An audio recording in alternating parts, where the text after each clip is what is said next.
Good afternoon. Welcome to another edition of The Buzz on Galaxy Television. Today is Tuesday, the 14th of May 2024, and we are here in the studio set once again to analyze trending issues coming off of the Nigerian social media space. My name is Patience. It is a pleasure to be here as always. And of course, if you've been watching the news, two things that are making the rounds everywhere, literally everywhere on the Nigerian social media space is one, NLC's protest against electricity tariff hike, which started yesterday. And secondly is this issue of the crisis still ongoing in Rivers State. Okay, so both issues we will try and bring perspective to on the program this afternoon.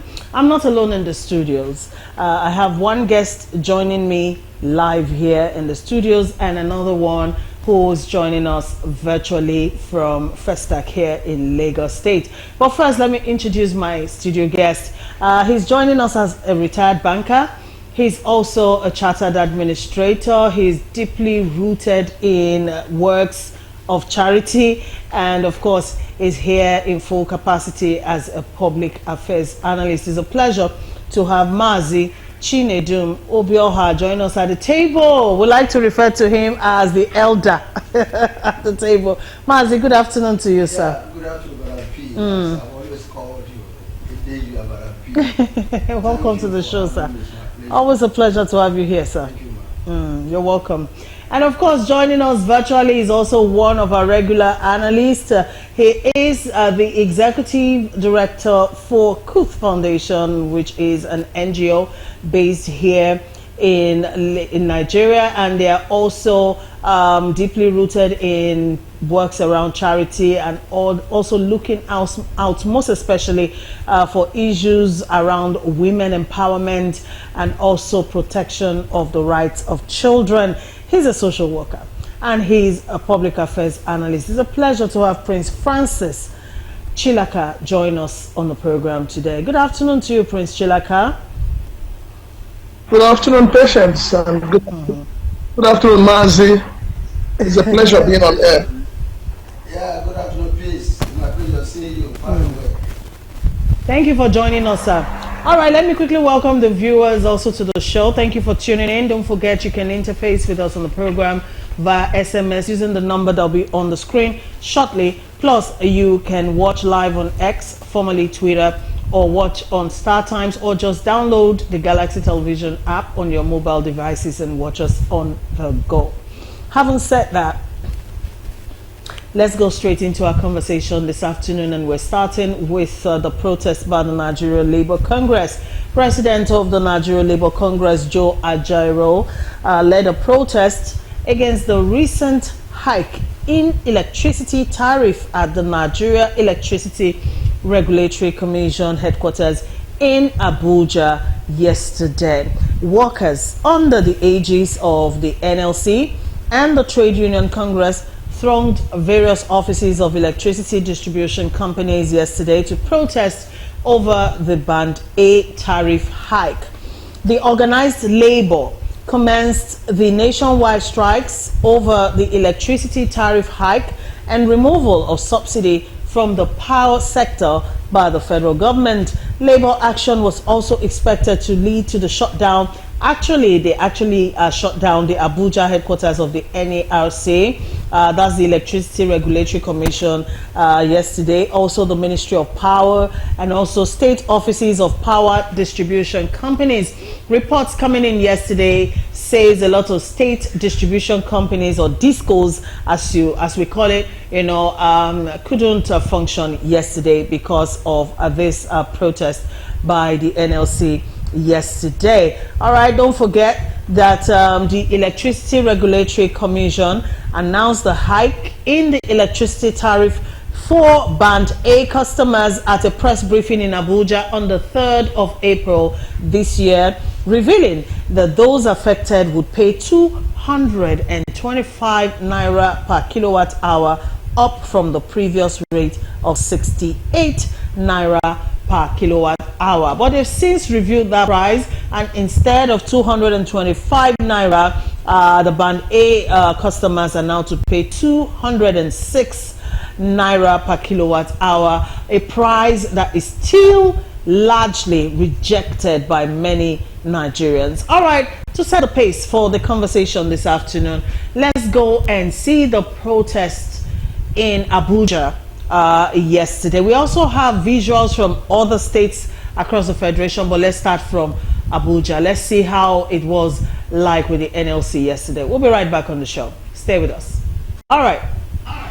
Welcome back. So that was the protest, some visuals from the protest yesterday in Abuja. Now, this issue of the electricity tariff hike is on the lips of literally every Nigerian, because people are feeling it one way or the other. But let me start the conversation from right here in the studios. Mazi, first of all, let's begin with the stance of the labor unions, both the NLC and the TUC. All right. What are your thoughts on these protests by the NLC concerning the hike in electricity tariff? Yes, thank you once again for having me. Okay. I think if there's anything I ought to clap on for NLC and the TUC at this time. But my word is that Nigerians have lost confidence, have lost trust in them. Who knows whether this will not be shortly without achieving the primary objective it is meant for. But as for the strike or whatever, it's a welcome development. It's the height of wickedness of Nigerians. Permit me to use that word. Because I recharged on Tuesday, because I normally charge between 5,000 and 10,000, so that's like the number. So I said, let me try with 1,000 naira. 1,000 naira used to give me 14 minutes.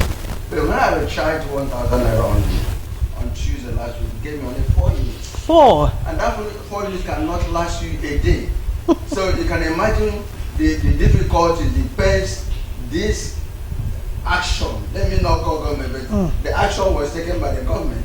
The action has caused untold hardship on Nigeria. So that's why I call it the heart of wickedness. So as for labor, I think it's time for you to make Nigerians to believe you once again, to trust you again, to rely upon you, that you cannot come to rescue the masses. Because if you don't get it right now, I don't know when we'll get it right again. So it is something that Nigerians begin to bleed from all parts of the body.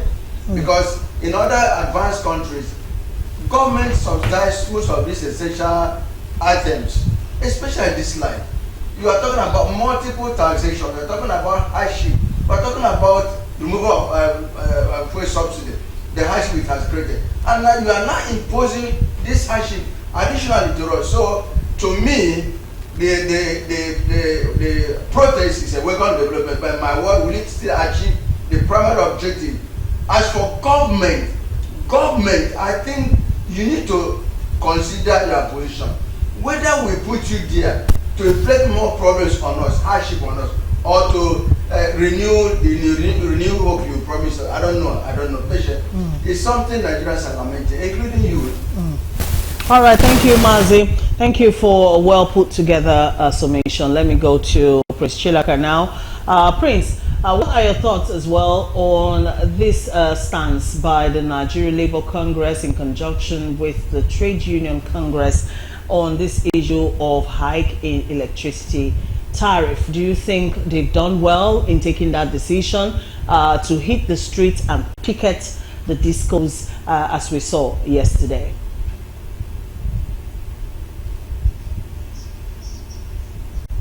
When a democratic discussion. As such, things need not to be done as if we're in a dictatorial system.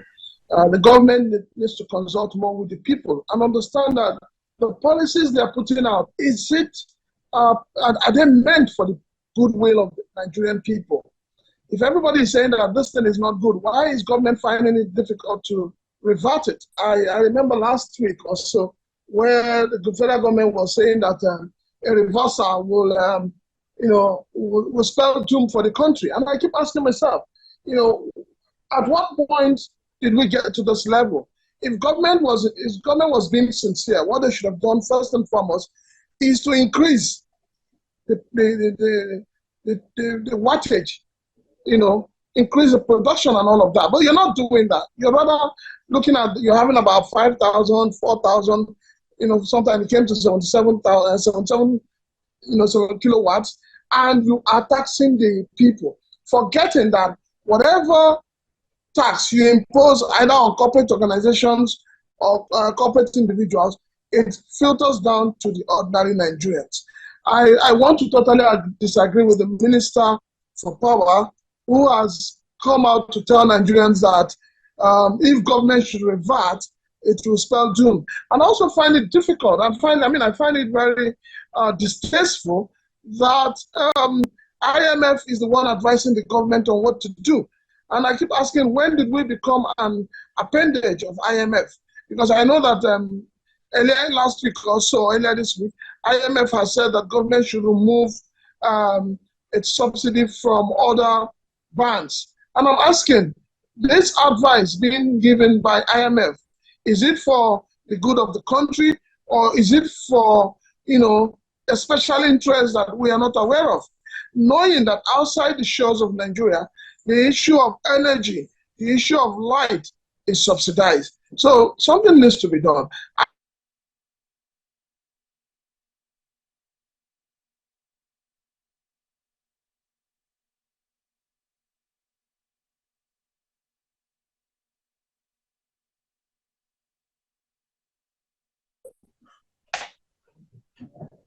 Okay, are we back? Can you hear me now? Yeah. Okay, do you want to land on what you were saying? Okay, I was saying that I am totally in support of Labour, and I believe that this is not the time for Labour to chicken out. This is the time for them to stand their ground, so that, like Mazi said, the Nigerian people, the ordinary Nigerians, should start feeling that, yes, they have a voice that speaks for them. And that voice is the Nigerian Labour Congress and the TUC. All right, thank you so much, Prince Chilaka. Since you already preempted my next question, which is on the International Monetary Fund's intervention in all of this, Mazi, you are an ex-banker. Yes. All right, so hold on. Let me bring forward the argument of the IMF in advising the federal government to stop electricity subsidy. According to them, in a report they published recently, they are saying that Nigeria's subsidies guzzle 3% of the nation's GDP in 2024 as against 1% in the year before, that's last year. All right, so according to that report, the IMF is first, on the one hand, commending the federal government for phasing out costly and regressive energy subsidies. I'm using their choice of words. And on the other hand, they are also commending the federal government and also warning that if they do not remove a subsidy for electricity, it might be injurious for our economy. Coming from that standpoint, which seem, for lack of a better word, professional, from a professional point of view, would you still fault the IMF in saying what they have said already? Yeah, to me, when Chris was saying, when he brought in the issue of IMF, I remember in 1986 I was in a bank, and when they advised Nigeria to disvalue the naira, okay, and that was the beginning of our problems. My question is it the IMF that is now controlling the affairs of Nigeria? Which policy have they introduced or have they recommended that is in favor of the masses? So you brought in the professional advice. I think Nigerians said no, because any policy that is anti-masses, anti the people, is not workable. So you now consider what will benefit the country. Even IMF, they know that in most countries, advanced countries, some of these things are subsidized for the interest of the common man. And we are just trying to, if it was IMF that said remove the subsidy, and Nigeria didn't feel it well when it was completely removed. But remember, I still remember my word that last time I said that even if I say that this thing will still be subsidized. To me, IMF should not be dictating to Nigerian government on how to run. What You see, in family, what works for you does not work for me. So you tailor your policy on what is workable in the country, considering the level of poverty. If you remove this subsidy, what will be the reaction of people? What will be the level of is it improvement or retrogression of people in terms of lifestyle? So which IMF is now telling us is that we continue to suffer perpetually. To me, that's a bad policy, because they continue to advise Nigeria. What leaders, they did not advise Nigeria how to stop corruption, because some of what these things are based on corruption. You talk about 1 trillion since 1999. The issue of electricity has been on the front burners, and we have not gotten it right.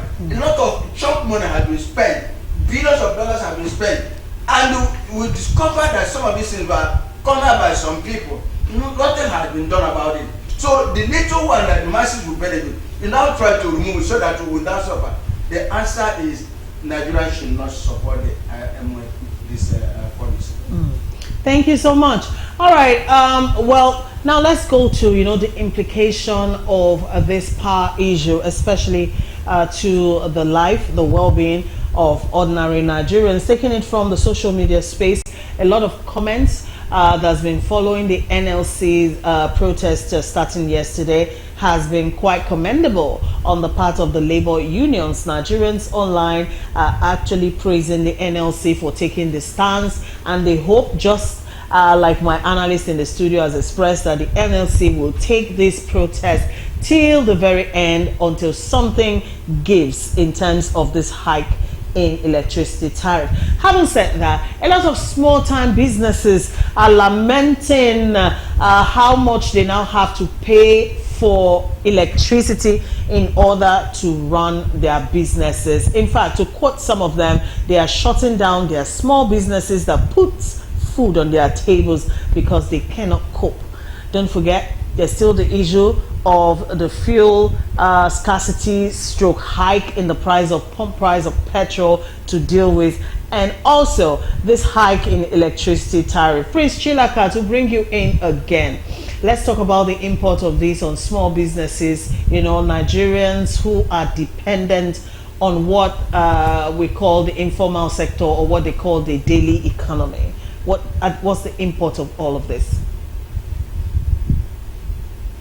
But is the fact that much more people are going to be thrown into poverty, because you're going to create more unemployment, you're going to create more hunger, you're going to create a situation where even children will be pulled out of school, because it's getting tough and tougher for Nigerians to survive each day. And anybody who says it's a lie, then that person is not a Nigerian. I don't know what this whole thing about taxation. You keep taxing the people, and yet there is nothing you're putting on ground to cushion the effect of the tax. So it's more like you have a government who is out to push more people into poverty than to alleviate the suffering and the poverty situation the Nigerian people have found themselves in. I think that government has not been proactive in terms of the policies putting out and all of that. Government has not been proactive, so government needs to think: are you for the people, or are you against the people? Are you there to provide an enabling environment for businesses to thrive, or are you there just because you feel, oh, let us make out some money, let us tax these people to take care of our lifestyle? Because that is what is playing out. If for instance, IMF, that is advising the government to continue to inflict pain on the Nigerian people, why is IMF not advising government to cut down on the cost of governance? Why are they not doing that? This is the same government where so much money was budgeted, so much money was used to buy cars for senators and honorable members. How come IMF, being an organ that has become the mouthpiece of the government, did not see anything wrong with that? This is a country where the minimum wage is still at 30,000 naira. IMF has not come out to say, okay, government, as you're taxing these people, increase the minimum wage. So it's like more or less, IMF is propelling and supporting the activities of this government so that this government will raise funds to be able to pay whatever facility or loan they have collected from IMF. That is the way I say it. The bottom line is that this government is pushing more Nigerians into poverty. Thank you so much, Prince Chilaka, on this issue.